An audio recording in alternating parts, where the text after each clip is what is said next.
DJ Loso made this. Is your boy Alicia? What's around? Fidel Castro, I'm what it is where. I'm what it is where. I'm what it is where. Mina macho yedu. Ajisi kongo njisisika. Triku yena kumbere kana tukutuka kumashure. Nyika ya oma. Nyika ya kurema. Ajisi kongo njisisika. Triku yena kumbere kana tukutuka kumashure. Nyika ya oma. Nyika ya kurema. Zvekuti wakadzidza une tarenda kana wakapenga azvichashanda. Nyika yave kumakata, nyika ikupisa mara isikubatika tena chanyaradza mumwe. Munhu wese akuchema, munhu wese ari kuchema.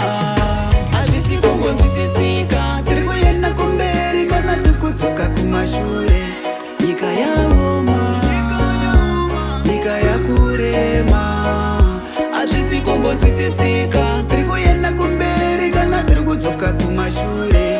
Nyika yaoma, nyika yakurema. Vanhu vari kusafa kunze uko, Mwari dai matinzwawo.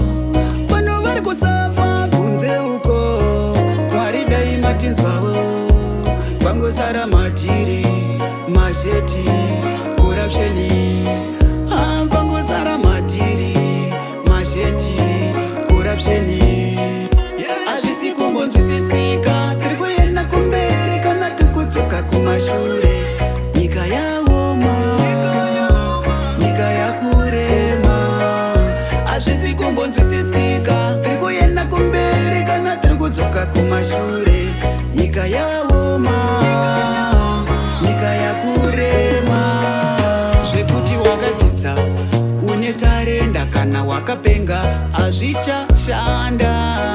Nyika yave kumakata, nyika ikupisa mara isikubatika tena chanyaradza mumwe. Munhu wese akuchema, munhu wese ari kuchema. Hazvisi kungonzwisisika, tiri kuenda kumberi kana tiri kudzoka kumashure. Nyika yaoma, nyika yakurema.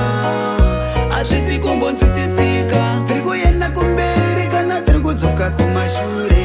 Nyika yaoma, nyika yakurema. Vanhu vari kusafa kunze uko, Mwari dai matinzwawo. Vanhu vari kusafa kunze uko, Mwari dai matinzwawo. Kwangosara matiri, masheti, korapsheni. Kwangosara matiri, masheti, korapsheni. Hazvisi kungonzwisisika, tiri kuenda kumberi kana tikudzoka kumashure. Nyika yaoma, nyika yakurema. Hazvisi kungonzwisisika, tiri kuenda kumberi kana tiri kudzoka kumashure. Nyika yaoma, nyika yakurema. Hazvisi kungonzwisisika, tiri kuenda kumberi kana tiri kudzoka kumashure. Nyika yaoma, nyika yakurema. Hazvisi kungonzwisisika, tiri kuenda kumberi kana tiri kudzoka kumashure. Nyika yaoma, nyika yakurema. Now, this is the industry music.